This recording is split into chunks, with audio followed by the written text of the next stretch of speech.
Bien. El tercer parcial va a constar de lo que son las infecciones del tracto respiratorio, tanto respiratorio superior como inferior. Dame un momento, hace mucho ruido en la calle, permítame.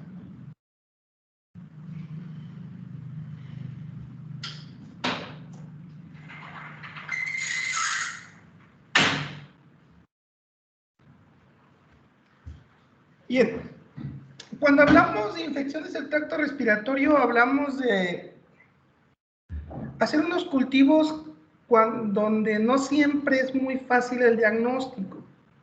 Se tiene que echar mucha mano de lo que sería la parte teórica y también de la parte epidemiológica. Porque como todas las muestras procedientes del tracto respiratorio, ya sea superior o inferior, tenemos el problema de que hay mucha microbiota. Entonces, de todo lo que me va a crecer en los medios de cultivo, yo tengo que tener muy claro mis criterios de inclusión y también de exclusión. O sea, ¿qué colonias de bacterias son las que realmente son relevantes o están asociadas a microorganismos patógenos? ¿Y qué colonias no le debería dar importancia porque pues no tienen ningún papel importante en los procesos infecciosos? Entonces, cuando tú miras una placa de cultivo, resulta muy difícil. ¿Okay? Entonces, yo hace como 2 días le tomé una placa de agave EMB y le dije a su compañero, ¿qué es esto? Y me dijo, es una coli. Y le pregunté, ¿y por qué es una coli? No es lo mismo llegar al laboratorio y saber que vas a inocular en tus medios de cultivo, vas a inocular una Escherichia coli, vas a inocular una salmonella, o que te tocó un Streptococcus pyogenes, o que a tu compañero de al lado le tocó un Staphylococcus aureus. Cuando tú sabes lo que estás buscando, cuando tú sabes con lo que estás trabajando, pues obviamente te resulta fácil poder ir identificando, relacionando ciertos aspectos de crecimiento en los medios de cultivo. Pero no siempre es así. Normalmente en las infecciones tenemos una idea de quiénes pueden ser los posibles agentes causales y nos tenemos que enfocar en las características de crecimiento en las placas de cultivo de esas bacterias que yo supongo que debo encontrar en un proceso infeccioso. Pero ¿qué sucede cuando no encuentro lo que yo estoy buscando? ¿Qué es lo que hago con mi reporte? ¿Qué le digo al médico? ¿Lo reporto como negativo? ¿Me doy por vencido porque de todo eso que me creció, no más simple y sencillamente no encuentro a la bacteria que yo supuse que debió de haber crecido? Y de todos modos, pues confiando en que el médico, como el paciente está sintomático, de todos modos le va antibióticos y se acabó el problema.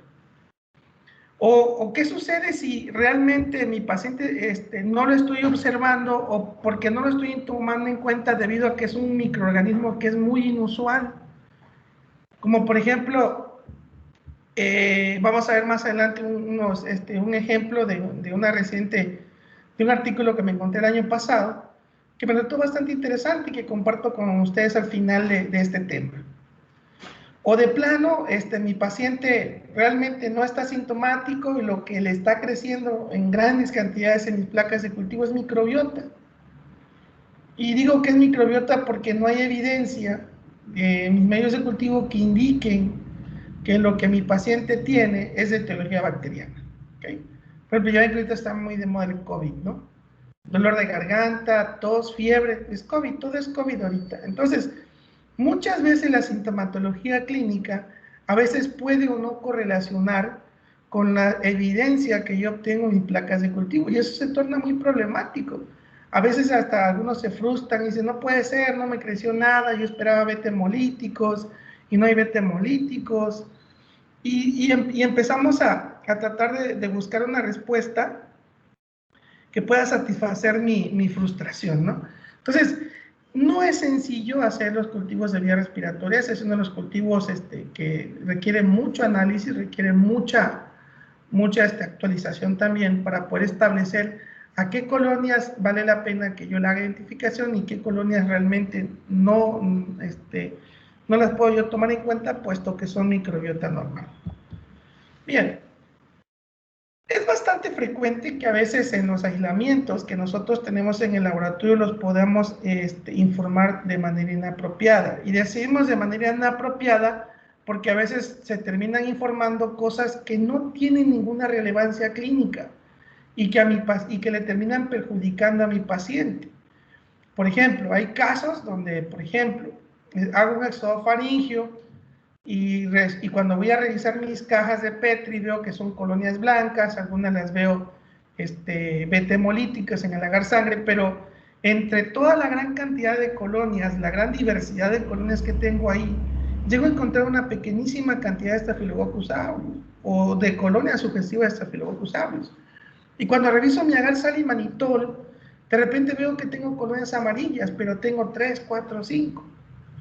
De toda mi muestra que inoculé, solo tuve 3, 4, 5 en todo mi estriado. Entonces, cuando algunos ven eso y agarran, toman la colonia, le hacen diferenciales, confirman que es aureus, le hacen intibograma y lo informan al médico. Pero ese tipo de informes no tiene ninguna relevancia clínica, puesto que ya sabemos que Staphylococcus aureus es microbiota normal de la orofaringe, por lo tanto, no está asociado hasta ahorita a faringitis bacterianas. Entonces, está de más informarlo. Me he topado una ocasión, una compañera me habla en la mañana toda asustada, oye, fíjate que le hice un exudofaringio a mi hija para que pueda ingresar a la guardería y no me la recibieron. Le digo, ¿pero por qué? Ah, es que en el cultivo que le hicieron me reportaron Klebsiella pneumoniae y le hicieron antibiograma y todo, y cuando el doctor vio Klebsiella pneumoniae, pues le mandó antibióticos y me dijo que no ingresaba al laboratorio. Bueno, Klebsiella pneumoniae en la cavidad orofaringea, pues efectivamente es microbiota normal. No es lo mismo encontrar Klebsiella pneumoniae en un paciente asintomático en vías respiratorias que encontrar Klebsiella pneumoniae en un paciente sintomático con signos característicos de neumonía y que la bacteria fue aislada en una muestra procedente de lavado alveolar. Entonces son dos cosas muy diferentes, son dos panoramas muy distintos y tenemos que tener mucho cuidado en cómo informamos los resultados y sobre todo si vale la pena o no informarlos. Este tipo de errores muchas veces puede llegar incluso a costarle la vida al paciente. Este meme lo hice ya hace algunos años porque trató de un paciente, precisamente un paciente con neumonía, que le habían reportado una Escherichia, una Klebsiella pneumoniae productora de una potente enzima que es la famosa KPC, que es una enzima que le pega a cefalosporinas de primera, segunda, tercera, cuarta generación, incluso le pega a los carbapenémicos. Se informa este resultado porque fue aislado de un paciente de neumonía y obviamente, pues obviamente tú esperas que esté asociado a neumonía, ¿no? Porque pues ya como le mencioné, la Klebsiella es un agente causal de neumonía. Entonces se informa y se da el tratamiento, se le administra un fármaco que le pega a las KPC, pero resulta que no hay mejoría.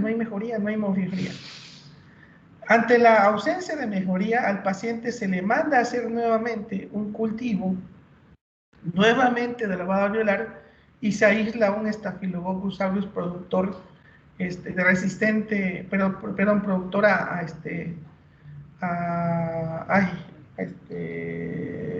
un famoso MRSA, un Staphylococcus aureus resistente a metacilina, ¿no? Que incluso en este caso era resistente a banco, y lo único que le pegaba era la tegiciclina. Y dentro del tratamiento que le habían instalado a este paciente no estaba contemplada la tegiclina. El paciente muere al final de cuentas, y la gran pregunta aquí es bueno, ¿qué pasó en este caso? ¿Realmente era la KPC en coadyuvancia con el MRCA el causante de la neumonía de este paciente? La verdad no les puedo decir a ciencia cierta qué pasó. Al final nosotros, al menos en mi caso, este coestudiante me llevó la muestra, yo aislé específicamente MRCA, y cuando mandamos el informe el paciente ya había fallecido, ¿no? Entonces, aquí cabe mencionar de que muchas veces nos vamos a encontrar en una situación de evaluar qué es lo que realmente vale informar y qué es lo que no tiene nada que ver con el estado de salud real de mi paciente. Entonces, ¿qué se propone para que se pueda evitar esas fallas o esos errores que pueden llegar a ocurrir en un laboratorio? Primero, es muy importante en algunos casos tomar en cuenta la historia clínica del paciente. ¿Cómo se encuentra mi paciente? Si está en etapa aguda, si está en etapa crónica, si ya le empezaron a administrar medicamentos o no, si tiene una faringitis o tiene una neumonía, etcétera, etcétera. La clínica del paciente es muy importante a la hora para poder establecer qué bacterias podrían estar implicadas y qué bacterias no lo están. Obviamente hay que hacer muy buena microbiología. Eso se refiere a que tengamos que utilizar buenos medios de cultivo, los que nos permitan recuperar a las bacterias que nos interesan. Hay que tener buena técnica de estriamiento, hay que tener buenos métodos de identificación. Todo eso es muy importante. Hay que hacer una muy buena microbiología. El tercer aspecto es que una vez que yo tengo un resultado de mi cultivo, yo tengo que correlacionarlo con el estado de salud de mi paciente. Por ejemplo, si yo tengo un paciente sintomático con características de faringitis bacteriana, yo debo de tener el aislamiento bacterias asociadas a faringitis bacteriana, como cuáles. La más común, la más importante, Streptococcus pyogenes, Arcanobacterium hemolítico. Ya se han demostrado casos de faringitis asociadas a Yersinia enterocolítica. Ya se han asociado casos de faringitis bacterianas asociadas a Burkholderia cepacia. Entonces, todas esas bacterias yo las tengo que tomar en cuenta cuando esté tratando de descartar una faringitis bacteriana o no. Y otro aspecto interesante es que hay que tomar en cuenta mucho los postulados de Koch, y esto aplica mucho y te ayuda muchas veces a establecer un diagnóstico. Por ejemplo, yo les comentaba lo de Burkholderia cepacia. Si ustedes buscan Burkholderia cepacia, la van a encontrar produciendo neumonía, produciendo infecciones urinarias, produciendo infecciones ¿cómo se llama?, de heridas, etcétera, etcétera, etcétera. Pero que Burkholderia esté asociado a una faringitis bacteriana, solamente muy poca información. ¿Cómo se llegó a establecer pues el criterio de que Burkholderia cepacia estaba asociada a faringitis bacteriana? Bueno, pues este es un caso de una faringitis en dos hermanos. El primero de ellos presenta sintomatología compatible con faringitis bacteriana. Se le manda a hacer cultivo y se aísla Burkholderia cepacia, ¿no? Pero como se le empezó a administrar tratamiento antimicrobiano de elección para la faringitis bacteriana, pues obviamente no se hizo caso omiso al aislamiento primario de que se había aislado Burkholderia cepacia como la principal característica o la principal tipo de bacteria que estaba creciendo en los agares. Debido a eso, se omite el tratamiento contra Burkholderia y se sigue el tratamiento convencional hasta que se dan cuenta que pues no está funcionando. Así que deciden hacer caso a ese primer informe y comienzan a tratar a este joven contra Burkholderia cepacia. Efectivamente, la enfermedad cede y a la semana siguiente su hermano cae enfermo nuevamente, su hermano cae enfermo, por lo que se decide hacer igual un exudado faríngeo y se obtiene como resultado Burkholderia cepacia. Ya en este caso el tratamiento fue inmediato, fue dirigido contra Burkholderia cepacia, obteniendo resultados favorables. Entonces aquí podemos ver un claro ejemplo de cómo los postulados de Koch se podían emplear. ¿Qué dicen los postulados de Koch? A ver, ¿quién anda por acá? A ver.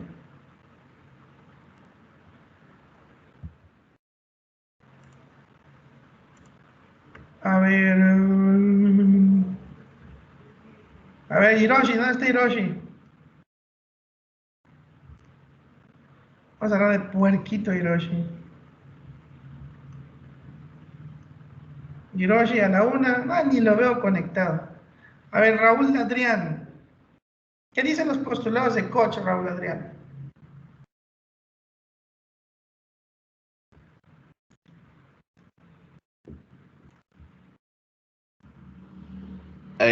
Sinceramente, No recuerdo, profesor.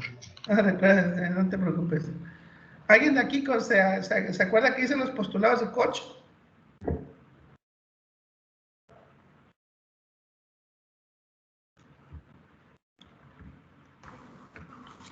Maestro, creo que el primer punto decía que el patógeno debe estar presente en los que están infectados y no debe estar presente, y debe estar ausente en los individuos sanos.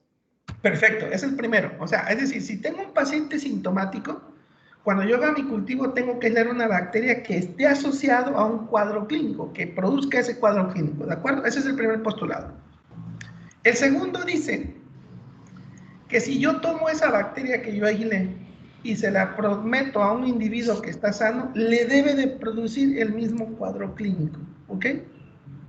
Y el tercer postulado dice que si ese paciente que le inoculé una bacteria que aislé del primer individuo enfermo, al hacerle el cultivo a este segundo individuo que fue infectado con la bacteria que aislé del primer individuo enfermo, debe ser la misma bacteria, ¿ok?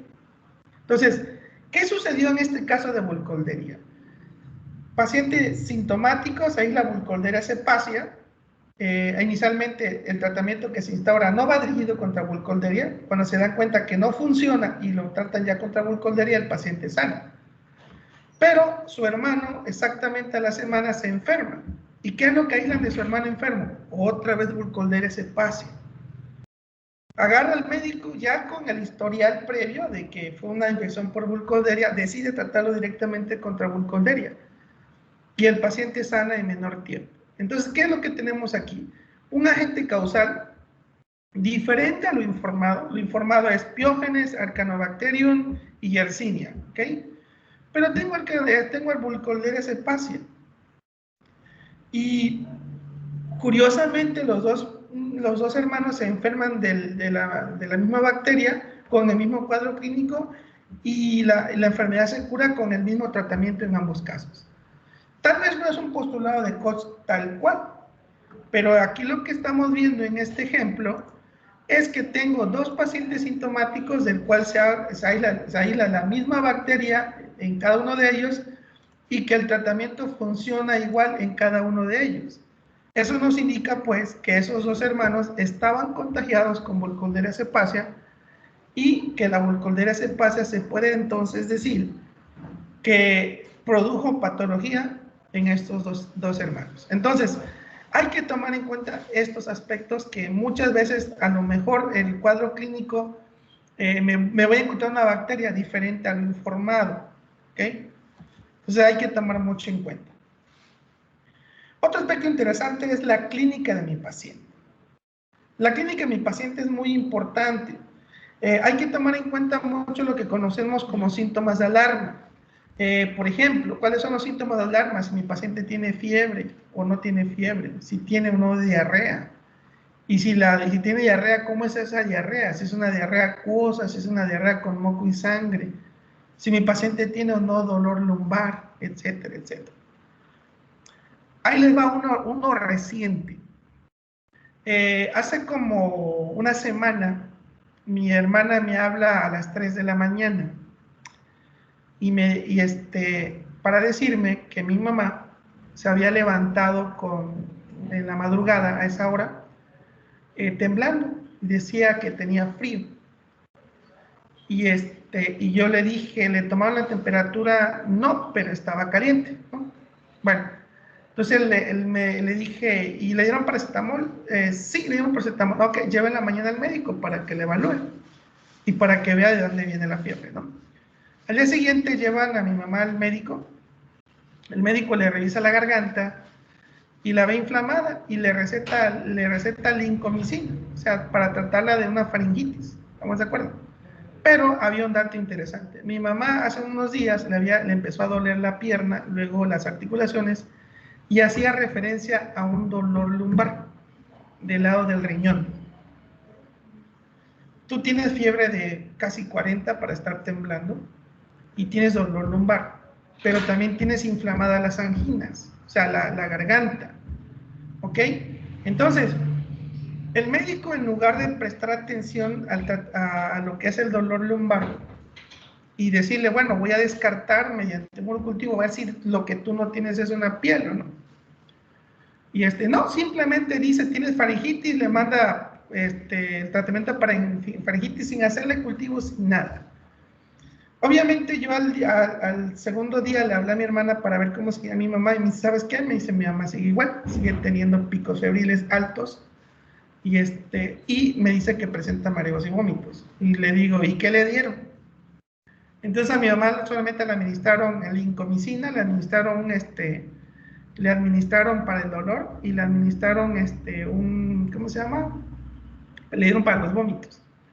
Y le digo, ¿y no le hicieron estudio de orina, nada? Me dijo, no. Le digo, ¿sabes qué? No, llévate a mi mamá otra vez al médico, que la evalúe nuevamente, porque lo más seguro que mi mamá tiene es una pielonefritis, por lo que me estás diciendo, por el dolor de espalda que no se le quita, por la fiebre alta y obviamente porque no está respondiendo al tratamiento. Efectivamente la llevan, le hacen un estudio de orina y detectan que tiene una infección de vías urinarias. ¿Okay? Entonces le dan tratamiento y hasta ahorita mi mamá pues, ya está mejor. Entonces, a veces, jóvenes, el síndrome clínico de mi paciente me puede informar qué tipo de patología tiene el paciente. La fiebre sabemos que es inespecífica, puede venir desde una faringitis bacteriana hasta una infección de vías urinarias. Las diarreas también pueden producir fiebre en los casos de las diarreas invasoras. El dolor lumbar produce fiebre cuando estamos hablando de una pielonefritis. También hay que tomar en cuenta la edad del paciente. Sabemos que las personas adultas son más propensas a infección de vías urinarias que las personas jóvenes. Sabemos que los niños son más propensos a tener infección de vías respiratorias que las personas, que los adultos jóvenes. También sabemos que ciertas profesiones exponen a los individuos a ciertas enfermedades. Y otra cosa también implica las prácticas de riesgo. ¿Cuáles son las prácticas de riesgo? Todas aquellas prácticas que conllevan una interacción íntima que puede llevar al desarrollo de una enfermedad de transmisión sexual. Entonces, todos esos aspectos son importantes. Otro aspecto muy importante es en qué etapa me está llegando mi paciente al laboratorio. Si mi paciente me está llegando en etapa aguda, es decir, cuando el paciente tiene los síntomas, como por ejemplo, en el caso de la faringitis, si yo veo una inflamación en la región de las amígdalas, como esta imagen, con presencia de úlceras, que a veces son puntos blancos, que algunos de ellos empiezan que le duele al paciente, si ven las amígdalas completamente cerradas, pues esto yo digo es una faringitis. No hay de otra, o sea, ni modo de decir que es una gripe, ¿no? Entonces, esos datos clínicos son muy importantes a la hora de poder establecer un diagnóstico presuntivo. Entonces, si mi paciente me llega en la fase aguda, es el mejor momento porque es cuando mayor probabilidad tenemos de aislar el agente causal. Ahora, si mi paciente va después de 15 días de que tuvo la inflamación de la garganta, aún incluso después de que ya le dieron tratamiento antimicrobiano, pues lo más seguro es que yo no encuentre nada en mi cultivo, a menos de que el paciente va realmente porque es una prueba de control que también es válido, ¿no? Pero para aislar una bacteria a la cual yo le pueda hacer el reto microbiano para establecer un tratamiento dirigido con antibiograma, pues mi paciente de preferencia tiene que ir durante la fase aguda. ¿Okay? A veces otros cultivos que nos pueden llegar al laboratorio son de los famosos requisitos laborales. Por ejemplo, ahorita que ya ven que está de moda la pandemia, por ejemplo, ahorita algunos países te exigen que te hagas la prueba de PCR para coronavirus. En Estados Unidos se exige mucho la prueba de exudado nasal para detectar portadores de Staphylococcus aureus resistente a metacilina. En algunos países de Europa se hace ¿cómo se llama? Eso sí, sin pedirle permiso. Bueno, no, sí le piden permiso al paciente. Se hacen hisopados rectales para la búsqueda de enterobacterias productoras de carbapenemasas. A estos pacientes que van a ingresar a un hospital por una cirugía, se les piden ese tipo de pruebas, aunque no tengan síntomas, porque lo más seguro que después de que salgan de la cirugía, si son portadores de MRSA o de bacterias productoras de carbapenemasas, lo más seguro es que se puedan generar una enfermedad asociada a atención de la salud, que es uno de los últimos temas que vamos a ver en esta asignatura. Entonces, habrá que nos manden cultivos, por ejemplo, para manejadores de alimentos, ¿no? Son pacientes que no van a estar sintomáticos, pero que la presencia, por ejemplo, de Staphylococcus aureus en alimentos es de interés sanitario. ¿Por qué? Porque Staphylococcus aureus es un agente causal de lo que se conocen como enfermedades transmitidas por alimentos, producen intoxicación alimentaria. Entonces, en estos pacientes, aunque yo no tenga una sintomatología clínica, pero yo en su placa de PET le estoy aislando, estoy viendo que tiene colonias sugestivas de Staphylococcus aureus, entonces en ese caso sí lo tengo que informar. ¿Por qué? Porque estos pacientes que son portadores de Staphylococcus aureus son los principales reservorios para que se puedan producir enfermedades como intoxicación alimentaria por toxinas de Staphylococcus aureus.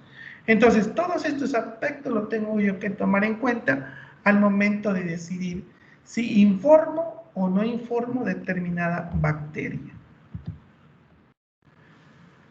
Bien, ¿qué necesitamos para poder hacer una buena microbiología?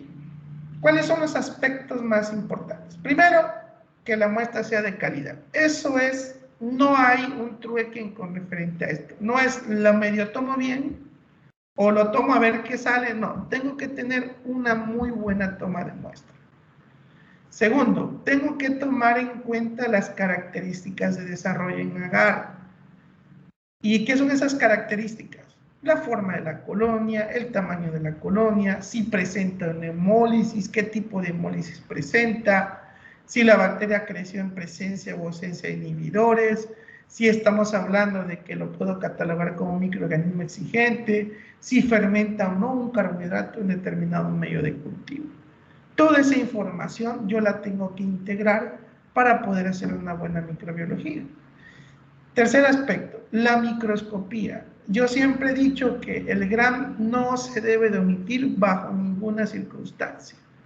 ¿Por qué? Porque muchas cosas se pueden ocultar si omitimos un GRAM. ¿Para qué me sirve un GRAM? Obviamente para ver el tipo de pared celular que tienen las bacterias. Y no solamente el tipo de pared celular, si es gram positivo, gram negativo, sino también yo puedo ver la morfología de agrupación. ¿Cómo se agrupan esas bacterias? Se agrupan en cadenas, se agrupan en racimos, se agrupan en formas diploides o simplemente son formas irregulares. ¿Qué forma tiene mi bacteria? Si es redondeada, si es alargada, si es rosada, si es azul.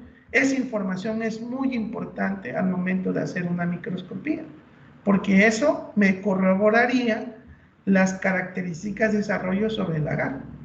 Y obviamente, una vez teniendo esa información de cómo me creció mi bacteria, qué es lo que estoy observando en el microscopio, pues obviamente eso me permite a mí decidir qué perfil bioquímico debo yo investigar. ¿Estamos de acuerdo? Ejemplo. Supongamos que yo tengo una colonia gamma hemolítica como la que tengo acá, como esta que tengo acá. No presenta hemólisis, pero tengo mi agar de sal y manitol, y en mi agar de sal y manitol me crecieron colonias manitol positivo. Vamos a ponerle M+. Pero al hacerle la prueba de la catalasa fue negativa. ¿Ok?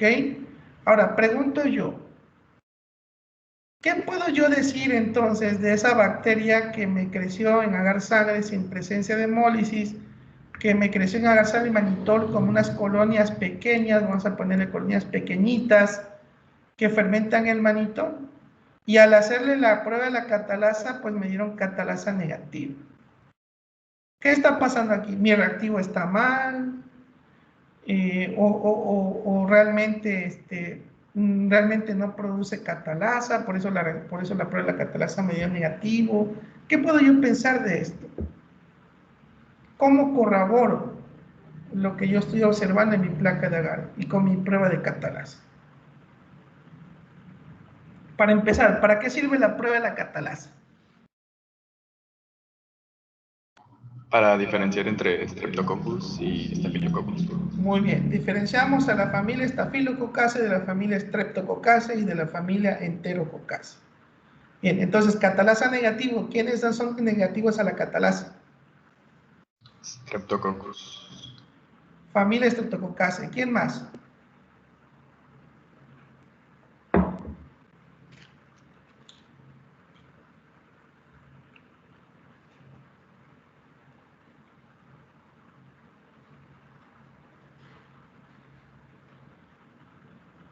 A ver, Hiroshi, si ya te conectaste, ¿qué otra familia es catalasa negativa?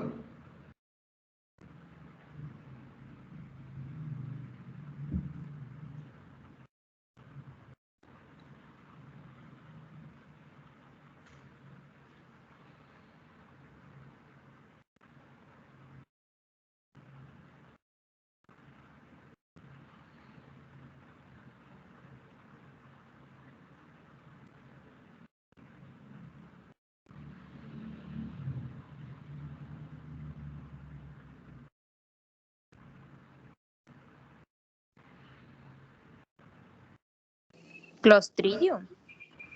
Los clostridios son catalasa negativos, en efecto. Moraxella. No, moraxella es, pero positivísima para la catalasa.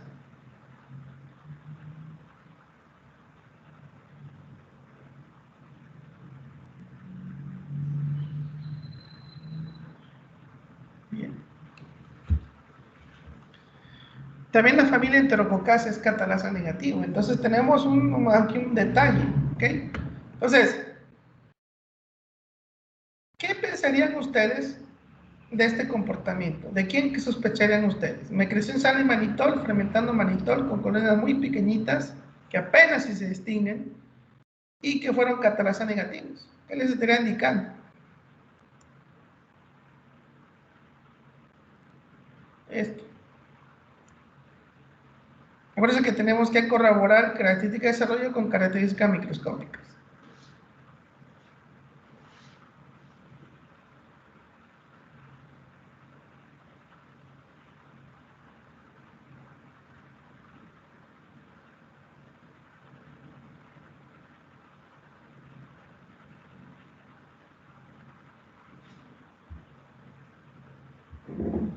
¿Qué sospechan por ahí? ¿No sospechan nada? ¿O este es un truco de los casos clínicos que el profe nos va a mandar este semestre?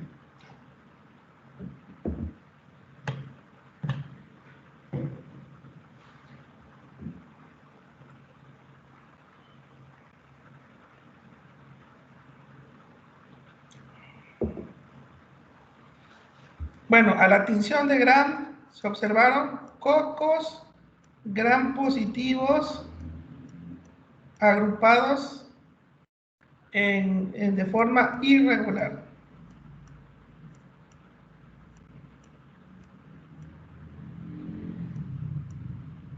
Irregular. Con una tendencia a formar cadenas cortas.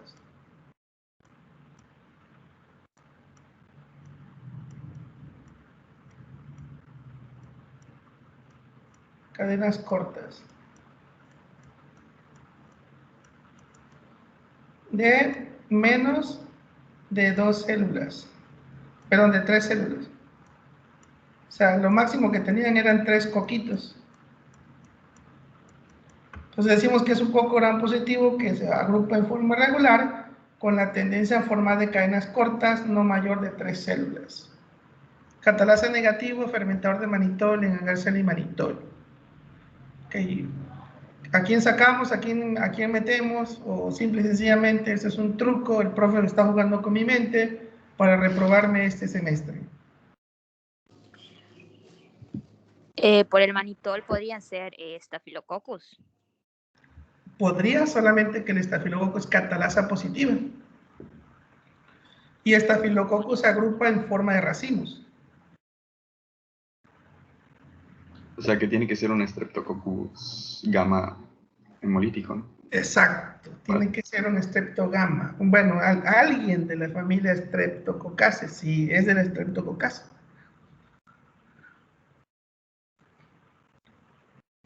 Creo que nadie se lo espera o nadie lo está sospechando. Esto es un comportamiento clásico de un enterococo. Los enterococos son muy tolerantes a las concentraciones de sal, que soportan hasta 6.5 de cloro de sodio. ¿Por qué enterococo? Porque el enterococo es catalasa negativo. Entonces, ¿por qué es importante saber esto? Porque a pesar de que sea catalasa negativo, obviamente yo saco a los estafilos y solamente me reduzco, por ejemplo, en el caso de cocos, me quedaría con la familia Streptococcacea y la familia Enterococcacea. Dentro de la familia Streptococcacea vamos a tener Streptococcus beta, vamos a tener Streptococcus alfa y vamos a también tener Streptococcus gamma hemolíticos, ¿estamos de acuerdo? Y dentro de la familia Enterococcacea la mayoría son gamma hemolíticos. Entonces yo ya reduzco mis posibilidades. Si estoy sospechando de un enterococo, lo siguiente es hacer una prueba de PIR, que es lo que me permite separarlo de todos los demás cocos. Y ya el coco, la prueba de PIR me lo incluye dentro de la familia Enterococcacea. Esto fue un resultado de un examen. El caso es de que el chavo se hizo bolas por el hecho de que le creció en agar-sal y manitol. Ahora vamos a complicarlo un poquito más. Mismo caso clínico, yo tengo en agar-sal y manitol comportamiento, pero en agar-sangre tengo beta-hemólisis. ¿Okay? Aquí ya es beta-hemolítico. Aquí ya es beta-hemolítico, en agar-sangre. En agar-sal y manitol igual me crece muy poquito, manitol positivo, pero la catalasa es positivo. Y ya no estoy viendo coco gram positivo, sino estoy viendo bacilos gram positivos. Y aquí ya ¿cómo se llama? La morfología de la colonia, perdón, de la agrupación es irrelevante, porque ya, bueno, ni tan irrelevante, porque bueno, veo bacilos gram positivos, ¿ok? Bacilos gram positivos con desarrollo en agar-sal y manitol, catalasa positivo y además es beta hemolítico. ¿Ok? Entonces, ¿qué está pasando? Otra vez el profe me quiere reprobar. Me dio una colonia sospechosa de la cual nunca nos habló. ¿Qué está pasando?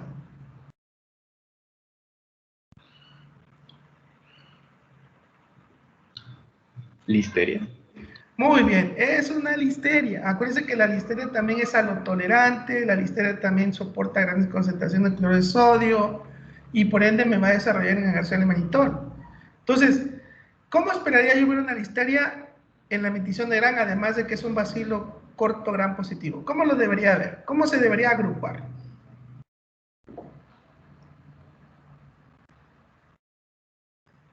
Unas cadenas que se pueden volver un poco curvas. Cadenas se pueden volver curvas. ¿Seguro?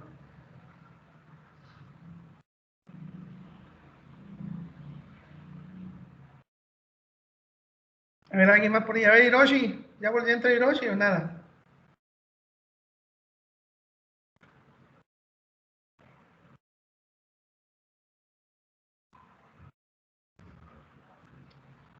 Acuérdense, vería yo bacilos gram positivos agrupados en formas de cuneiformes, o sea, en forma de letras chinas, ¿ok? O empalizadas. Es lo de que yo debería de ver en mi tinción de Gram. Entonces, como podrán darse cuenta, la microscopía es muy importante a la hora de establecer qué camino seguir para, obviamente, para poder hacer un buen perfil bioquímico. ¿Ok? Este es el caso clínico de faringitis por mucosidad sepácea. Entonces podemos decir que muchas veces nos vamos a encontrar, que muchas veces en los cultivos obviamente tenemos que pensar en los patógenos potenciales, o sea, los patógenos que realmente están asociados a patología clínica. Otras veces nos vamos a encontrar patógenos que son, vamos a llamarle así, oportunistas. En algunos otros casos nos encontraremos patógenos que son muy poco inusuales.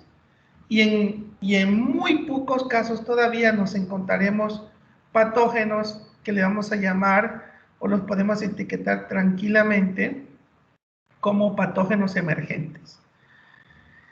Y todo patógeno emergente o patógeno que yo me pueda encontrar, yo lo voy a tomar en consideración siempre y cuando yo lo encuentre en una zona donde no debería de estar y que además sea compatible con sintomatología clínica de mi paciente. Es decir, si después de darle tratamiento el paciente mejora, entonces es una evidencia más que este patógeno es un patógeno emergente, como el caso de Burkholderia cepacia. Bien, entonces, ya hablando pues del sistema respiratorio, entonces vamos a tener nosotros como químicos cultivos para el tracto respiratorio superior y cultivos para el tracto respiratorio inferior.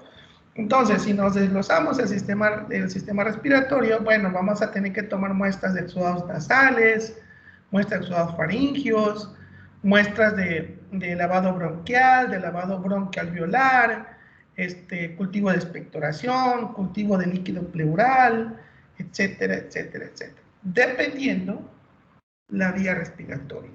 Y para cada vía respiratoria hay agentes causales potenciales, hay agentes causales inusuales y podemos encontrar los agentes causales emergentes.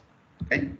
Entonces, ¿qué patologías son o qué tipo de cultivos son los que vamos a manejar? Bueno, vamos a manejar para el diagnóstico de sinusitis, para el diagnóstico de faringoamigdalitis, laringitis, otitis media, epiglotitis, en el tracto respiratorio superior. Y en el inferior estaríamos hablando para el diagnóstico de bronquitis, bronquiolitis, alveolitis, neumonía, neumonía típica, tuberculosis. Hay otro que ha cobrado relevancia que se llama neumonía asociada a ventilación mecánica. Entonces, son diferentes patologías y por ende las muestras clínicas pueden variar o pueden cambiar dependiendo la zona afectada en el tracto respiratorio. Bien, vamos a empezar entonces primero Profe. Sí, dime. Profe, tengo una duda con respecto al último examen que nos comentó en Vinas. ¿Es de este bloque que estamos empezando? Exactamente. Sobre las enfermedades que va a hablar ahorita, ¿no? Exactamente. Ah, ok. Gracias. Creo que por eso nadie entró a clase hoy. Porque va a ser en Vinas. Lo que no saben... Ay, no, maestro, hay que estar más pendientes, de hecho. Pues yo digo, pues usen lo que quieran. Si quieren, pregúntenle hasta de los otros semestres, si quieren. Adelante, inténtenlo. Así que presten mucha atención, porque el examen van a ser casos clínicos de cómo lo estamos observando ahorita. ¿Ok? Bien. Entonces, otitis media y sinusitis son las primeras patologías que nosotros podemos hacer. Y aquí es donde entra primero una gran pregunta. O sea, rinitis, mi paciente tiene rinitis o tiene sinusitis, ¿ok? Porque no es lo mismo, son dos cuadros clínicos o vamos a llamar así una gravedad diferente. No es lo mismo pasar rinitis que tener sinusitis. Por lo tanto, hay que saber cómo hacer la diferencia entre una rinitis y entre una sinusitis. Lo primero que hay que pensar es que, bueno, realmente yo voy a aislar algo en mi muestra, o sea, voy a encontrar algo que esté clínicamente asociado a la patología de mi paciente. ¿Qué voy a hacer si mis cultivos no tengo desarrollo? Si no encuentro la morfología bacteriana a la cual yo pueda asociar con mi cuadro clínico. ¿Qué es lo que voy a hacer? O peor aún, me creció, pero ¿será que eso que me creció es lo que el médico espera o el médico está sospechando que mi paciente tiene? Déjenme decirles que en rinitis y sinusitis se puede pensar de rinitis y sinusitis, lo que no podemos saber es si va a ser un agente causal. Hay unos que son más frecuentes que otros, pero en este caso tenemos que enfocarnos a los que están asociados como patógenos reales, ya sea de rinitis o de sinusitis. Y en el peor de los casos, ¿será que el médico tiene una idea siquiera de lo que está buscando? ¿Realmente mi médico está haciendo el diagnóstico correcto? Porque no es lo mismo tomar una muestra para una rinitis que para una sinusitis. Son dos cosas muy diferentes. Por eso la última pregunta, ¿será que lo que me está solicitando es lo adecuado? Porque para tomar una muestra para el diagnóstico de rinitis es un exudado nasal, pero para un diagnóstico de sinusitis ya no es un exudado nasal, es una punción antromaxilar, que son dos cosas muy, muy diferentes. Entonces, desde ahí tenemos que tomar en cuenta que para el diagnóstico de rinitis es un tipo de muestra y para el diagnóstico de sinusitis es otro tipo de muestra. Son dos cosas completamente diferentes y por ende los microorganismos pueden variar, pueden. Bien, ¿qué es la sinusitis? Como dice, es una inflamación de los senos paranasales y lo podemos encontrar en su estadio crónico y en su estadio agudo. El estadio agudo es cuando el paciente inicia con síntomas abruptos, ya sea de dolor frontal, puede haber fiebre, puede haber incluso secreción nasal y en algunos casos puede haber una, ¿cómo se llama? Puede haber sensación de un mal olor al momento de estar respirando. Entonces, el detalle está que normalmente los pacientes no inician con una inflamación de senos paranasales sin haber tenido un antecedente previo. Y ese antecedente previo normalmente está asociado a cuadros primarios de rinitis. Es decir, todos los pacientes que culminan con sinusitis, en alguna vez de su vida iniciaron con una rinitis, que pueden ser rinitis ya sea de tipo alérgica o puede ser rinitis asociadas a procesos infecciosos. Los rinitis de tipo alérgica son mucho más frecuentes que los cuadros de rinitis asociados a microorganismos patógenos. Esa es la primera cosa. Entonces, debido a que es un proceso inflamatorio, mi paciente puede llegar a presentar síntomas de rinorrea, o sea, secreción nasal, puede presentar tos, que le puede durar hasta 10 días sin que exista una mejoría. El paciente empieza a presentar síntomas de inflamación en la zona periorbital, presenta un olor desagradable al momento de respirar, puede haber fiebre que puede ser variable, la descarga nasal puede ser abundante, desde una secreción nasal clara a una secreción muy oscura, muy incluso purulenta, y obviamente con un dolor frontal que es muy característico. Entonces, estos pacientes pueden o no llegar a cursar por síntomas cursan normalmente con síntomas de congestión. El detalle está aquí que esta enfermedad se agrava cada vez más si no se trata, hasta que el paciente puede llegar a morir por una complicación derivada de una sinusitis. Y esa complicación derivada normalmente es sepsis, asociada a una sinusitis maltratada. En el caso de la rinitis, la sintomatología es muy parecida, puede haber secreción nasal, puede haber irritación ocular, puede haber congestión nasal, estornudos, puede haber comezón en la cavidad nasal. En el caso de los niños siempre presentan la inflamación de la zona renal, rinítica, es tan alta que se les llegan a cerrar ¿cómo se llama? La zona nasal, presentando como una congestión que a veces hasta les cuesta trabajo respirar. Y no es coronavirus, es una rinitis que puede ser ya sea alérgica o puede ser de etiología microbiana. ¿Cómo hacemos el diagnóstico de la rinitis? Bueno, la rinitis puede ser ocasionada obviamente principalmente por virus, también hay bacterias y obviamente están los alergenos, ¿no? Los alergenos que a muchas personas son alérgicos al pelo de perro, al pelo de gato, al de cucaracha, y estos pacientes cuando no están debidamente medicados siempre están cruzando por congestión nasal, por escurrimiento nasal. Algunos de ellos se les cierra tanto la cavidad de la vía respiratoria alta que terminan respirando por la boca, ocasionando de que hay una irritación a nivel bucal y al día siguiente se levantan con una amígdala distendida, muy inflamada, que incluso cuando el paciente de glúteo traga, le arde, le duele muchísimo, y a la exploración se observa una úvula roja que prácticamente está en forma gelatinosa. ¿Okay? Y hay diferentes tipos de rinitis. La más frecuente son las de etiología viral y obviamente las de la rinitis alérgica.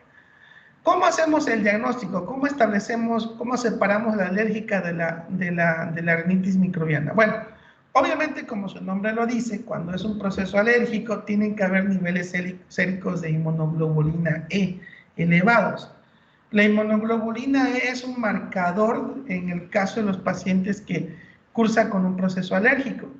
También se puede hacer un perfil de alergenos respiratorios para establecer hacia qué tipo de moléculas o partículas mi paciente tiene una respuesta alérgica.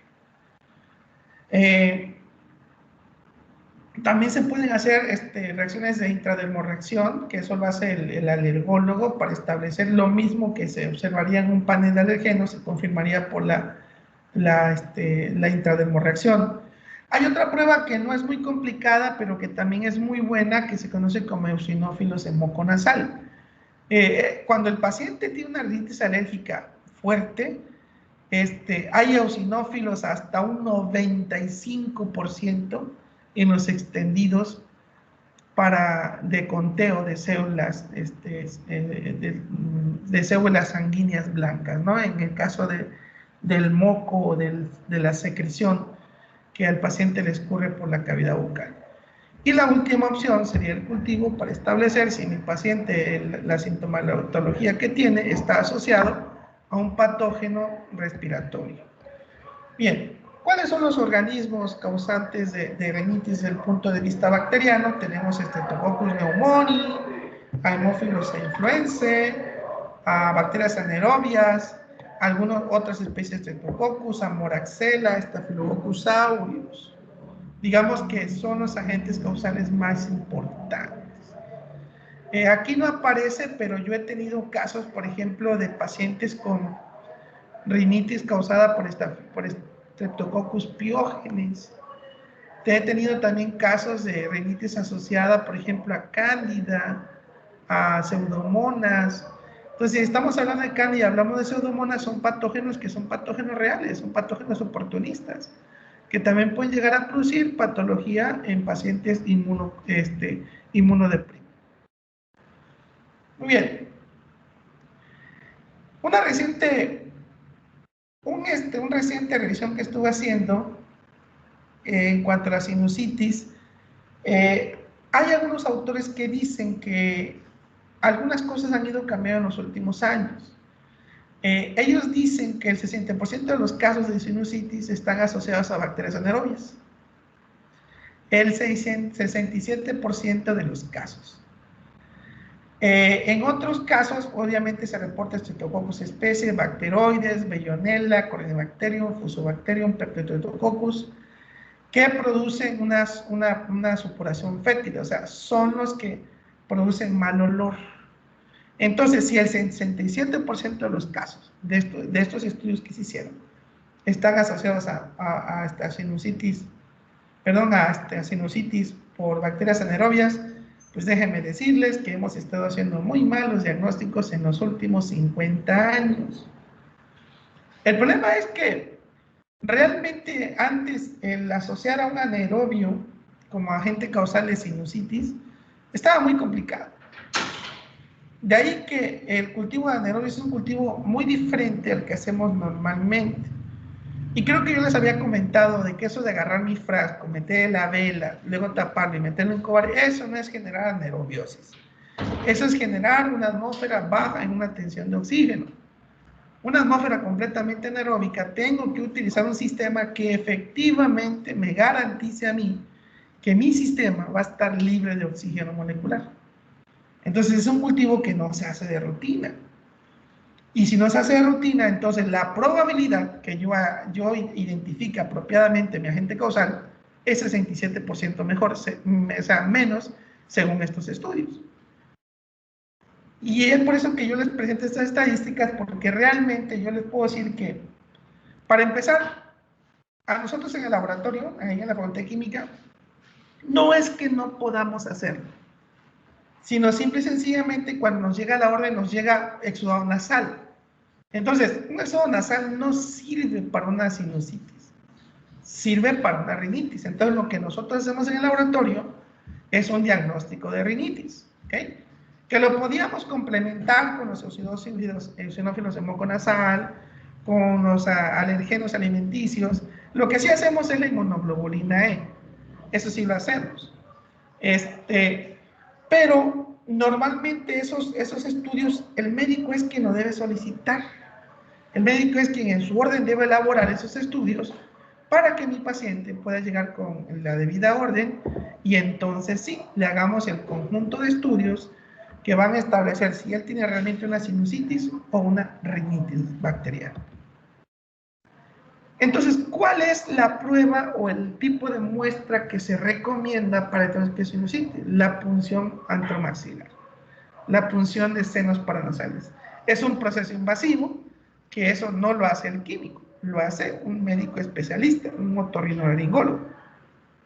Entonces, lo que se hace es puncionar en los senos paranasales para extraer el líquido. Acuérdense que las bacterias van a producir un proceso inflamatorio en la cual va a haber pus en la región antromaxilar.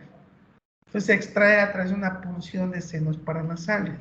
Es decir, al paciente se le tiene ¿cómo se llama? Que administrar un sedante para que pueda aguantar el pinchazo que le van a dar. Y cuando hacemos un exudado nasal, eso solamente se recomienda para lo que es un diagnóstico de rinitis bacteriana.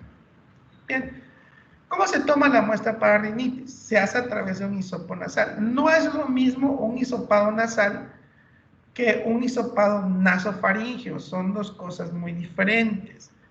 Lo que se hace es que se va a tomar un hisopo, en el caso del exudado nasal que es para rinitis, se va a tomar un hisopo convencional, el hisopo que todos conocemos, ese que utilizaron ahorita en las prácticas para inocular sus muestras.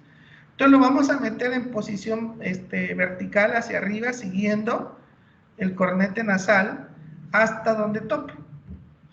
Y lo vamos a meter allá y lo vamos a rotar suavemente durante unos 10 a 15 segundos, rotándolo suavemente. Después lo retiramos y lo vamos a meter en un medio de transporte. El exudado nasofaríngeo es diferente. En el exudado nasal metemos el hisopo en esta dirección, hacia arriba. En el exudado nasofaríngeo lo metemos en esta dirección, horizontal, siguiendo la base de lo que serían los cornetes nasales, de tal forma que pueda llegar hasta la parte trasera de la faringe, del orofaringe. ¿Cuánto debo de meterle hisopo? Bueno, para empezar es un hisopo flexible, un hisopo más delgado que y lo voy a introducir hasta que yo encuentre resistencia. ¿Ok? Lo que puedo hacer, por ejemplo, si se trata de un niño menor de un año, lo que puedo hacer antes de sacar el hisopo es más o menos medir la distancia en la cual el hisopo debe entrar y lo hago colocándolo por fuera y midiéndolo, y debe llegar hasta la zona donde se une la mandíbula, donde hay la unión antromaxilar. A esa distancia debe llegar. Entonces, es lo que yo debo de meter del hisopo. ¿Ok? Para un caso de exudado nasofaríngeo. Pero el nasofaríngeo no es indicado para el diagnóstico de rinitis. Lo que necesitamos ahí es un exudado nasal. Ahora, ¿cuántas muestras tomamos? Bueno, debemos de tomar 2, se deben de muestrar ambas fosas nasales. Y se tienen que tomar en 2 hisopos diferentes.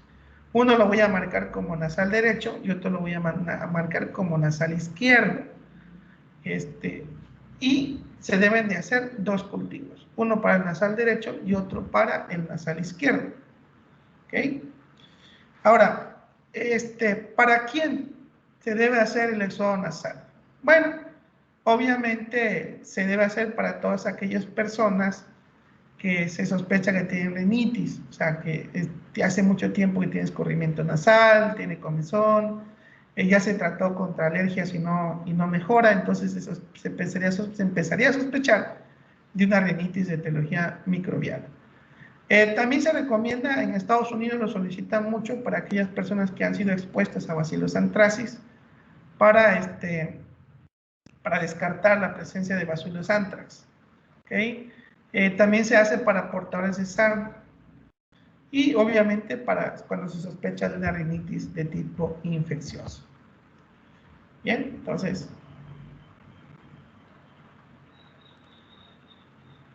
¿Alguna pregunta hasta aquí?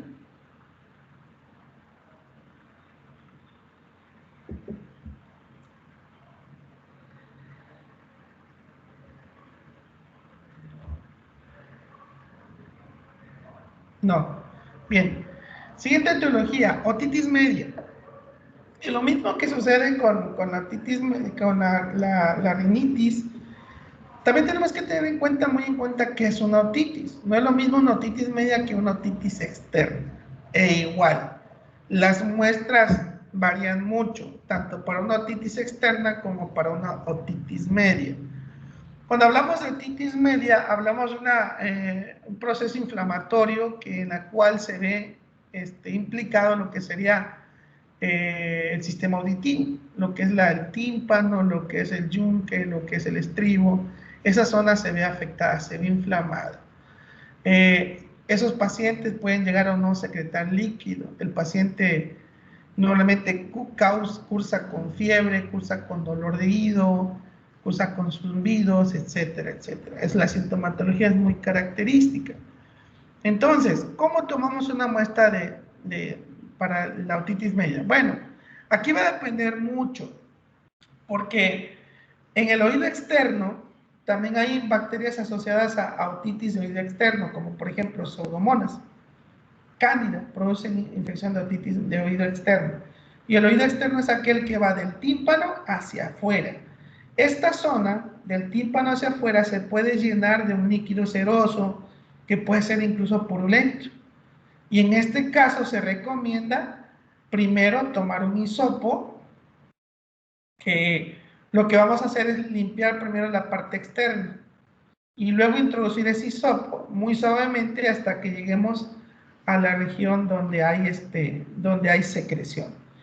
Obviamente este tipo de muestra lo puede tomar el químico. ¿Cuánto voy a introducir el hisopo? Lo voy a introducir hasta que el paciente, hasta que yo considere que ya llegué a la zona. No lo debo de introducir hasta el fondo porque obviamente le va a causar dolor a mi paciente. ¿Ok? Entonces hay que meterlo al menos unos 2 centímetros, 3 centímetros cuando mucho.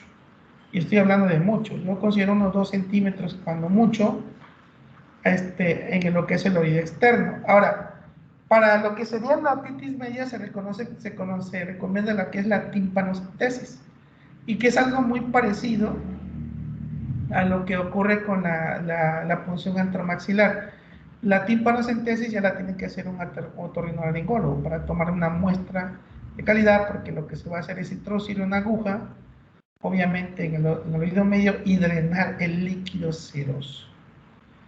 ¿Cuántas muestras se recomienda entre uno y otro? Solamente una muestra, y está asociada al oído que el paciente refiere que le duele. A diferencia de la sinusitis o la rinosinusitis, que la sintomatología es ambas narices, en este caso es solamente un oído el que se ve afectado, ya sea el derecho o el izquierdo. Bien, la timpanocentesis. ¿Qué microorganismos están asociados a otitis media, oído externo? Bueno, nuevamente, de oído medio, Streptococcus pneumoniae es uno de los más importantes, Haemophilus influenzae, nuevamente, Moraxella, Streptococcus pyogenes, son los más importantes desde el punto de vista, ¿cómo se llama? Bacteriano, porque también puede haber otitis media causada por algunos virus. Entonces, en estos casos, habría que entonces ir pensando en que el principal agente causal, el más importante, sería el Streptococcus pneumoniae. Normalmente los pediatras lo llaman el neumococo, así lo llaman. Es que creo que tiene neumococo. Cuando ustedes escuchen que tiene neumococo, entonces es probable Streptococcus pneumoniae. Y hay que tomar una muestra. Bien. Ahora, ¿cuáles son los agentes causales que vamos a revisar en referente a los casos de sinusitis? El primero de ellos es el género Staphylococcus. Y creo que esta semana ya vieron cómo se ve un estafilococo al microscopio. Son cocos gram positivos que tienen la tendencia a agruparse en formas irregulares como si fueran racimos de uvas. Es lo que veríamos al microscopio. Lo que yo les decía, la clasificación taxonómica ha cambiado mucho y antiguamente los estafilococos formaban parte de una familia que se llamaba la familia Micrococcacea, a los cuales estaba el estafilococo, estaba y por otra parte estaba el micrococo, estaba incluido dentro de la familia Micrococcacea. Pero en la segunda edición del manual Bergey, la clasificación cambió. Ya la familia Micrococcacea tiene su propia familia. Y la familia, los estafilococos tienen su familia, su propia familia, la familia Staphylococcacea. Bueno, la clasificación es simple, pertenecen al filo Firmicute, a la clase Bacilliales, al orden Bacilli, y del orden Bacilli salen diferentes familias, la familia Bacilliaceae, la familia Planococcacea, la familia Listeriaceae, la Staphylococcacea y la Micrococcacea. Dentro de la familia Staphylococcacea encontramos a los géneros Staphylococcus, Yergaligococcus, Macrococcus, Salinococcus y Gamella. Dentro de la familia Micrococcacea tenemos al género Micrococcus, obviamente, al género Cocuria, al género Quitococcus, al género Nenteriosconia y al género Dermacoccus. Entonces, como podrán ver, la clasificación para los cocos gram positivos cambió muchísimo en la segunda edición del manual Bergey. ¿Cómo es el género estafilococo? Coco gram positivos que tienden a agruparse en racimos de uvas, y decimos que tienden a agruparse en racimos de uvas porque podemos encontrar formas libres como esta que está aquí, completamente libre. En algunas vamos a encontrar algunas agrupaciones como en forma de cadenas cortas, otras veces en forma diploides, pero lo que debemos de prestar atención es cuál agrupación prevalece. Miren, esta forma irregular, forma irregular, forma irregular, forma irregular, y ni qué decir de esta, ¿no? Una forma irregular bastante grande que da la apariencia como si fueran racimos de uvas. Todas las cepas de Staphylococcus aureus, perdón, de Staphylococcus son catalasa positivas, aunque ya se sabe que hay cepas catalasa negativas. Por definición son oxidasa negativas. Son inmóviles, no forman esporas, son anaerobios facultativos y forman parte de la microbiota de piel y de algunas mucosas. ¿Cuáles son las especies de interés clínico? Obviamente el aureus, también podemos encontrar el epidermidis, el saprophyticus, el hemolyticus y el lugdunensis. Son las especies más frecuentes. ¿Qué podemos decir del Staphylococcus aureus? Bueno, normalmente el Staphylococcus aureus está asociado también a infección de heridas, a infecciones quirúrgicas y heridas de piel, pero ya vimos que también puede llegar a producir sinusitis, entonces hay que tomarlo en cuenta. Staphylococcus epidermidis normalmente son patógenos, vamos a llamarle oportunistas, que causan infección cuando se deslocalizan, cuando llegan a un órgano o a un sitio donde no deberían de estar. Normalmente están asociados a enfermedades de heridas o a endocarditis. ¿Okay? Staphylococcus saprophyticus, otro que normalmente no está asociado a patología, salvo que la encontremos en vías urinarias, que los llegamos a encontrar colonizando o llegando a producir vaginitis en mujeres jóvenes con vida sexual activa. Es un marcador, algunos autores dicen, pero bueno, entonces todo depende. Una característica importante de los estafilococos es que antiguamente, de hecho, el término aureus proviene de dorado, del latín aureus o oro, ¿no? Dorado, y ese color dorado proviene de un pigmento beta-carotenoide que expresa la bacteria de manera normal. Todavía hace unos días, revisando mis redes sociales, unas colegas, no sé si de la Ciudad de México, subieron una cepa, bueno, dos cepas de Staphylococcus aureus. Uno productor de beta-carotenos, donde veíamos en agar sangre las colonias amarillas, doradas, como debe de ser. y la otra colonias completamente blancas. Pero según ellos, ambos eran Staphylococcus aureus. Y ellos dicen que lo identificaron por espectrometría de masas. O sea, estamos hablando de que utilizaron una de las técnicas más poderosas de identificación y les creo. Si el Maldi dice que ambos eran aureus, le creo que ambos eran aureus. Pero podemos llegarnos a encontrar entonces cepas productoras de pigmentos y cepas que no producen pigmentos. En algunos libros, de hecho, los médicos antiguos se referían al aureus como el estafilococo dorado, por las características de crecimiento que tienen en el agar sangre y en el agar de sal de manitol. En el agar de sal de manitol se ven amarillas por la fermentación de manitol, pero si somos muy observadores vamos a ver que las colonias no son blancas. Las colonias tienen un aspecto así como si fuera oro, así como tipo dorado, ¿no? De ahí el término estafilococo dorado. ¿Qué más sabemos? Puede producir forúnculos, puede producir una patología conocida como antras, que son una formación de granos que se van extendiendo formando el aspecto de granulomas. Son altamente contagiosos, formando zonas satélites. Los forúnculos son elevaciones producidas cuando la bacteria parasita el pelo o ingresa a través de los folículos pilosos, formando un absceso interno. Eso lo conocemos como forúnculo. ¿Qué más produce? Produce impétigo, que es producida por una estafilocoagulasa. Son toxinas, molicinas producidas por Staphylococcus aureus, produce impétigo. ¿Y qué toxinas son? Las de tipo alfa, beta, gamma, delta, que ya habíamos hablado. De esas que tienen actividad sobre leucocitos, algunas también tienen actividad sobre, tienen actividad sobre eritrocitos, también sobre leucocitos. Y otra toxina que se llama epidermolítica, que es la responsable de producir el famoso, la ulceración, la formación de úlceras satélite. En niños que presentan impétigo, el aspecto se ve formándose de unos granulomas en la base de la nariz, que se extiende a los costados, a la región del cachete y en la cavidad bucal. Ese impétigo puede incluso llegar a la parte baja del cuello a medida que la enfermedad se extiende. Ahora, el impétigo no es único del Staphylococcus aureus.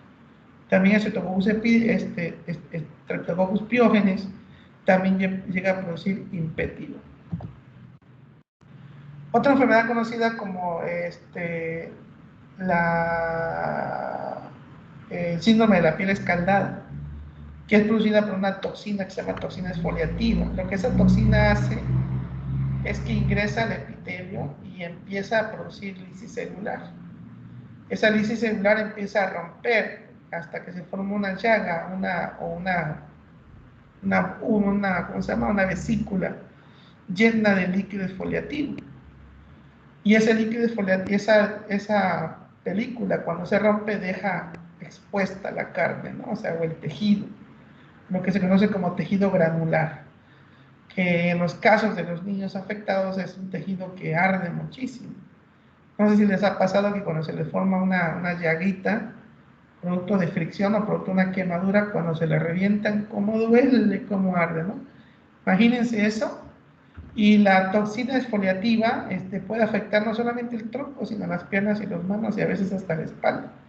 Y dependiendo de la cantidad o el cuadro del paciente, puede ser una región pequeña muy afectada o una región amplia, como en este caso.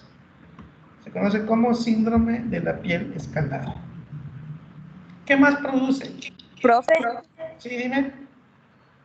¿también lo de su ombligo del bebé era parte de esa piel o eso era parte? No, esa parte, lo del ombligo es lo característico de cuando hay cuando el bebé está naciendo. O sea, este es un bebé recién nacido, imagínate. Con síndrome Bueno. de piel escaldada. Está bien, gracias. Bien. En los años 70, 70 o 80, no recuerdo mucho, en la década de los 80 surgió un síndrome conocido como el síndrome de shock tóxico, que muchos años después se identificó como una toxina, un superantígeno que era producido por los Staphylococcus aureus. El síndrome de shock tóxico se caracterizaba por un inicio abrupto de fiebre, así tipo COVID, con escalofríos, vómitos, diarrea, dolores musculares, erupción en la piel, que progresaba de manera rápida y le producía a las pacientes una hipotensión severa que en algunos casos la paciente se llegaba a morir. Otro síntoma característico era la descamación, la formación de ¿cómo se llama?, de descamación en las palmas de las manos, que ocurría después de que la paciente se dé el cuadro clínico. ¿Y cómo es que este síndrome de shock tóxico empezó a aparecer? Bueno, no se sabe, bueno, desde esa década para atrás no se había documentado casos, sino de repente es como que se hizo popular. De hecho, le llamaban la enfermedad de los tampones, porque en esa década se puso muy de moda. Bueno, ustedes saben, ¿no?, que desde el punto de vista de ¿cómo se llama?,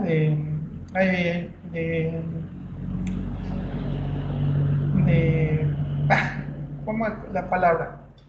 Desde el punto de vista higiénico, ustedes saben que, pues obviamente, pues yo no soy mujer, ¿verdad?, pero sí me imagino lo molestoso que hace estar en la etapa menstrual. Entonces se pusieron muy de moda los famosos tampones. Y resultó que algunas mujeres desarrollaban el síndrome de shock tóxico. Y se preguntaron, bueno, ¿por qué? ¿Por qué desarrollan esta enfermedad que no había sido descrita? Y empiezan a hacer estudios epidemiológicos, estudios retrospectivos, y se dan cuenta que todos los casos estaban asociados al uso de tampones. Y dijeron, bueno, ¿por qué el uso de tampones lo desencadena? El caso es de que se termina aislando cepas de Staphylococcus aureus, y como ustedes lo saben, obviamente un tampón cuando absorbe la sangre, pues obviamente, perdón por la expresión, pero haz de cuenta que tenemos un caldo de cultivo ahí, ¿no? Imaginen sangre, el sangre es un elemento que contiene muchos nutrientes para bacterias. Ahora, los estafilococos que colonizaban la región vaginal encontraban en esos tampones un nicho, una matriz en la cual se podían replicar de manera, pues, exacerbante, ¿no? Y no todas las cepas producen la toxina de síndrome tóxico, que es la TSST1. De ahí que no todas las pacientes desarrollaban síndrome tóxico, pero todas aquellas que lo desarrollaron estuvieron asociadas al uso de tampones. Bien. ¿Cómo hacemos el diagnóstico de un triste Staphylococcus aureus? Pues ya vimos que la tinción de Gram es indiscutible, la presencia de cocos gram positivos que se agrupan en racimos. Uno de los agares que no debe de faltar para el diagnóstico de Staphylococcus obviamente es el agar sangre. ¿Por qué? Porque en él vamos a ver las características hemolíticas, aunque algunas cepas de Staphylococcus pueden llegar a ser no hemolíticas. Otro agar que no debe de faltar es el agar Chapman, o el famoso agar de sal-imanitol, en la cual lo que buscamos son el desarrollo o la tolerancia a la sal de bacterias que fermenten el manitol. Entonces, en el agar Chapman debemos encontrar colonias fermentadoras de manitol. Los otros estafilococos, como los saprofíticos y los epidérmides, pueden o no llegar a fermentar el manitol, en especial los saprofíticos. El epidérmides, por definición, es manitol negativo, pero el saprofíticos puede ser manitol variable. Por lo tanto, podemos tener cepas que fermentan el manitol y cepas que no lo fermentan. El desarrollo de la fermentación de manitol son colonias amarillas que producen un viraje de color. El medio de cultivo tiene como indicador el rojo de fenol. Entonces, el rojo de fenol, bajo condiciones ácidas, produce colonias amarillas, y bajo condiciones alcalinas produce colonias rosadas. Entonces, tenemos colonias amarillas fermentadoras de manitol y colonias rosadas no fermentadoras del manitol. Hay otro agar que se conoce como agar Staphylococcus 110, que también se ve la fermentación de manitol. Solamente que aquí lo que hay que hacer es agregarle azul de bromotimol, por lo tanto es un poquito más engorroso. Por eso muchos utilizan el agar de Chapman. El Chapman fue modificado y se le agregó ¿cómo se llama? Se le agregó gelatina, que en el caso de los Staphylococcus aureus hidrolizan la gelatina, y se puede poner de evidencia no solamente la fermentación de manitol, sino también la hidrólisis de la gelatina. Pero bueno, es un agar que no es tan frecuente. La verdad, con el Chapman es más que suficiente para el diagnóstico presuntivo de cepas de Staphylococcus aureus. Aquí están las colonias de manitol positiva que lo dice en la gelatina, y las manitol negativa, que no lo dice en la gelatina. Y aquí está en el Chapman. O sea, el Chapman no hay color, la colonia es completamente blanca. Y produce un precipitado cuando le agregamos azul de bromo timolino. Otro agar que la verdad yo lo conocí hace muchos años y un químico me lo recomendó muchísimo, pero la verdad cuesta mucho conseguirlo, es el agar de Vogel-Johnson. El agar de Vogel-Johnson contiene telurito de potasio.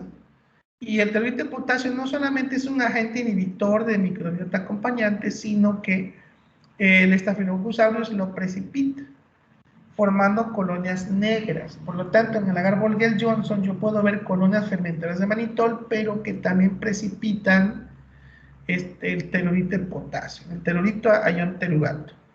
Y lo podía yo identificar perfectamente bien. Se dice que la sensibilidad del agar Vogel-Johnson es superior a la del agar salmenitol. Pero como les comento, es muy difícil conseguir esta agar. Bien. Siguiente prueba que tenemos que hacer de las colonias fermentadoras de manitol, tenemos que hacer forzosamente la catalasa. Ya vimos que la catalasa es una prueba para diferenciar a la familia Streptococcus de la familia Staphylococcus. Entonces, si lo que yo estoy buscando es intencionalmente Staphylococcus, yo tengo que hacer forzosamente esta prueba.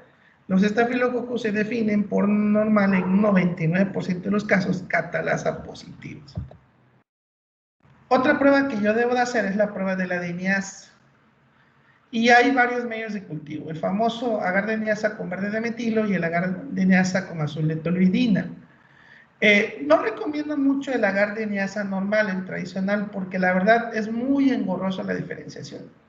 Nosotros hace 3 años compramos la formulación del agar de niasa y lo preparamos de acuerdo a las recomendaciones del fabricante. El problema es que hay que tener mucha imaginación para ver el halo que se forma. Entonces, como el Staphylococcus aureus produce una termonucleasa, lo que va a hacer la termonucleasa es romper el ADN precipitándolo, o sea, quitándole desdoblándolo, ¿no? Y va a formar un halo alrededor de la colonia, un halo claro, pero ese halo claro se pone en evidencia cuando se le agrega ácido clorhídrico 1 normal. Nosotros lo hicimos y la verdad no se veía muy bien, había que tener mucha imaginación. Pero con el agar de niasa con ácido de toluidina es completamente diferente. Porque la toluidina en presencia de un agar, de un DNA desnaturalizado, se oxida, produciendo un viraje de color del azul a un color rosado. Entonces, si la bacteria tiene la termonucleasa, al romper el ADN va a formar un halo rosado alrededor de la colonia de Staphylococcus aureus. Y en el caso de verde de metilo, al precipitar ¿cómo se llama? El ADN, se va a formar un halo color blanco, color transparente. La verdad, algunos recomiendan más el verde de metilo, pero como siempre sucede, es muy difícil conseguirlo en México. Si les estoy diciendo que es mejor el agar de niasa con azul de toluidina que el agar normal, la solución que nosotros encontramos fue simple. Como Wayne Murphy, lo que hicimos fue una revisión bibliográfica y nos dimos cuenta que la formulación del agar de niasa normal y del agar de niasa con azul de toluidina es casi la misma, con excepción que esa es la formulación simplemente que tiene el azul de toluidina. Así que le pedimos el favor a Conchi, la excelente asistente compañera que tenemos en el laboratorio, y ella se encargó le dimos la formulación, ella lo preparó y luego lo validamos. Y la verdad, funcionó perfectamente bien y quedamos encantadísimos porque lo único que le agregamos era azul de toluidina y el azul de toluidina lo teníamos en la facultad. Entonces resolvimos el problema y nuevamente corrimos la prueba y lo que obtuvimos fueron colonias rosadas por la oxidación de la toluidina. Bien, resulta que dentro de las pruebas que también se nos recomienda que le hagamos al aureus está tanto la prueba de la coagulasa libre como la ligada. El Staphylococcus aureus se define como coagulasa libre positiva y coagulasa ligada positiva. Pero, y ahí viene el pero. Hay una cepa, hay un Staphylococcus que se llama Staphylococcus pseudointermedius que también es coagulasa positiva. Y no solamente pseudointermedios es coagulasa positiva, tenemos a coagulans, tenemos a icus, a delfini, tenemos otros estafilococcus que también dan positiva la prueba de la coagulasa. Y por favor, aquí se los digo, de acuerdo al Comité Internacional de Estandarización de Laboratorios, la famosa CLSI, se estableció que a partir de 2017 ya no era aceptable el diagnóstico de aureus solamente basándose en la fermentación del manitol y la prueba de la coagulasa. Ellos recomiendan que hagamos también la DNASA y que hagamos también la prueba de PIR. De estas, la prueba de PIR es la más importante porque la PIR te separa al aureus de pseudointermedios. Si comparamos el perfil bioquímico del aureus con el pseudointermedios, vamos a encontrar que la diferencia solamente la hace la prueba de PIR, siendo aureus PIR negativo y pseudointermedios PIR positivo. Bueno, tal vez algunos les dirán, bueno, es que los pseudointermedios están asociados a perros. El detalle está que resulta que ya hay informes en todo el mundo que el pseudointermedios ya está causando infecciones en seres humanos. O sea, ya no está limitado a los perros. Y díganme aquí, ¿quién no tiene un perrito en su casa? Si el perrito se enferma, lo más probable es que también nosotros nos enfermemos. Entonces, las infecciones por pseudointermedios están asociadas normalmente a una enfermedad zoonótica, que ya es una realidad. Otra prueba que hacemos es la sensibilidad a la novobiosina. ¿Y por qué esto es importante? Bueno, les había yo dicho que desde el punto de vista de fermentación de manitol tenemos cepas que son manitol positivo pero que no son aureus. Es el caso de los saprofíticos. Entonces, si yo le hago la prueba de PIR y me da negativo y le hago la prueba de la coagulasa y me da negativa a una cepa que es manitol positivo, entonces ya me empiezo a asustar. Ay, pues no me dio la coagulasa. ¿Será que le hice mal? Y la vuelvo a hacer y me vuelve a dar el mismo resultado. Pues resulta que los saprofíticos, que son manitol positivo, tenemos que hacer la diferenciación. Y la diferenciación la hacemos con el test de novobiosina. Entonces, ¿en qué consiste este? Consiste en que toda cepa manitol positivo que dé catalasa positivo, pero coagulasa negativo, DNASA negativo y PIR negativo, tenemos que hacer la prueba de la novobiosina. Porque la novobiosina nos dice si es saprofíticus o no. Si es saprofíticus, va a ser resistente a novobiosina. Si no es saprofíticus, debe ser sensible a novobiosina. ¿Cómo se comporta la novobiosina en el aureus? Aureus es sensible a la novobiosina. ¿Okay? Entonces, la novobiosina es otra prueba importante para la diferenciación de especies de saprofíticos de epidérmides cuando ambas cepas son manitol negativo. Y cuando son manitol positivo con coagulasa negativo, PIR negativo y DNASA negativo, también hay que sospechar de saprofíticos y hay que hacer la prueba de la novobiosina. Bien, entonces, vámonos a este algoritmo. Primero, todo coco gram positivo catalasa positivo lo debo catalogar inmediatamente como un posible estafilococcus siempre y cuando yo tenga desarrollo en arsa manitol. Si tengo desarrollo en arsa manitol con colonias que pues, son catalasa positivos, debo de pensar en un estafilococo. Ahora, ¿ese estafilococo fermenta no el manitol? Bueno, eso lo voy a ver de desarrollo. Si fermenta el manitol, la siguiente prueba que yo tengo que hacer es la prueba de la coagulasa. Si me da positiva, debo ir pensando en aureus. Por lo tanto, debo de hacer la prueba de DNASA y también la prueba de PIR. Si la coagulasa me da negativo, entonces debo ir pensando en un probable saprofíticos. Y tengo que hacer la prueba de sensibilidad a la novobiosina. Si es resistente a la novobiosina, es saprofíticos, y si es sensible, es Staphylococcus epidermidis. Ahora, ¿por qué les comentaba que muchas veces de los exudados nasales no necesariamente tiene que ir asociado a que mi paciente realmente tiene sinusitis o que mi paciente es un manejador de alimentos, o sea, trabaja en una empacadora, ¿no? Porque resulta que desde el punto de vista de emergencia sanitaria, todos los estafilococos que presentan resistencia a fármacos de última línea, como sería la vancomicina, pues son ahora sí que de preocupación, ¿no? Entonces, muchas veces se manda a hacer el estudio para descartar la presencia de una cepa portadora de fenotipos de resistencias asociadas a vancomicina. Bien, hoy se sabe que las cepas de estafilococos han ido aumentando su resistencia, no solamente a penicilina, sino también ya incluso a la vancomicina. Cepas que son multiresistentes, ¿no?, que ocasionan a veces brotes, nuevamente la encontramos en hospitales. Y para esas cepas que presentan multiresistencia, pues se tenía la vancomicina como el último antibiótico de elección.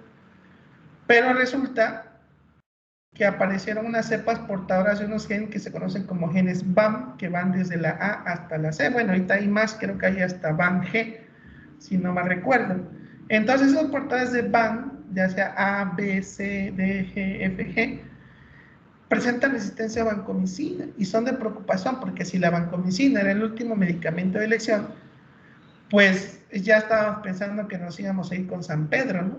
Bueno, resultó por ahí que pues, obviamente se descubrió una nueva cefalosporina de quinta generación que le pusieron la ceftarolina. Y resulta que la ceftarolina funciona muy bien para aquellas cepas de SARM que portan genes con resistencia a la vancomicina. Pero como siempre sucede, en microbiología todo cambia.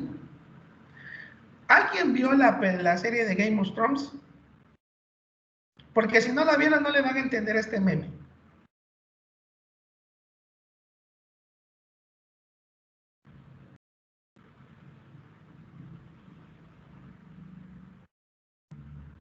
¿Quién vio la serie de No Game le of Thrones? entiendo, maestro. Yo no lo he ¿Ah? visto. Ay, maldita sea.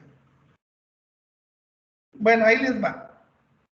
Había un ejército que se llama el Ejército de los Muertos, que era liderado por uno que se llamaba Rey de la Noche. Y sus generales eran personajes que eran muy poderosos, fuertes, eran difíciles de matar.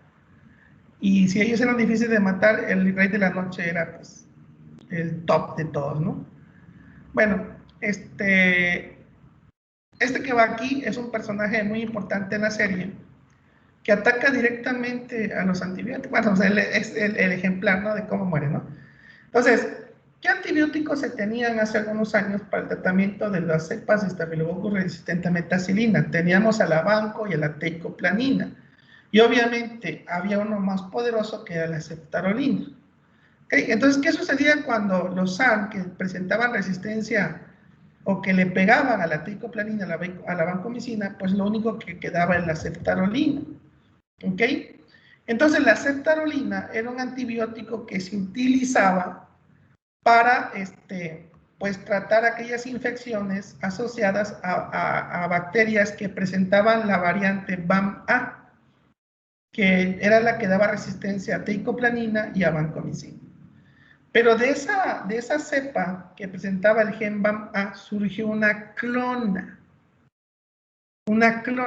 que esa clona lo único que hizo de diferente fue cambiar un aminoácido de la proteína que se conoce como PBP2A, que es una proteína de unión a penicilina, y solamente cambió un aminoácido. Es un cambio de posición del aminoácido, pero ese cambio de posición hizo que la PBT mutara y presentara alta resistencia a la ceftarolina. Y con esa mutación que ocurrió, pues nuevamente nos quedamos sin antibióticos de última elección. Moraleja: si nos atontamos, las bacterias, no el coronavirus, las bacterias nos van a terminar extinguiendo. ¿Alguna pregunta hasta aquí?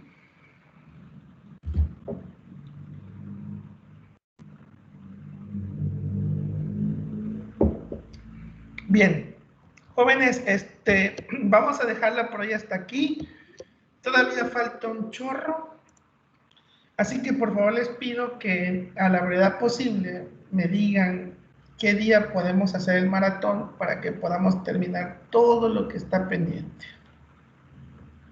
Todo. Pónganse de acuerdo y me dicen, por favor. ¿Sale? Sí, profe. Sale, vale. Entonces nos vemos en breve. Acuérdense, el examen es el lunes a la hora de clase. Y por favor, si lo antes posible, díganme qué día nos juntamos para poder terminar los temas que están pendientes. Ok, profe, hasta luego. Sale, nos vemos. Cuídense mucho. Hasta luego. Sale, hasta luego.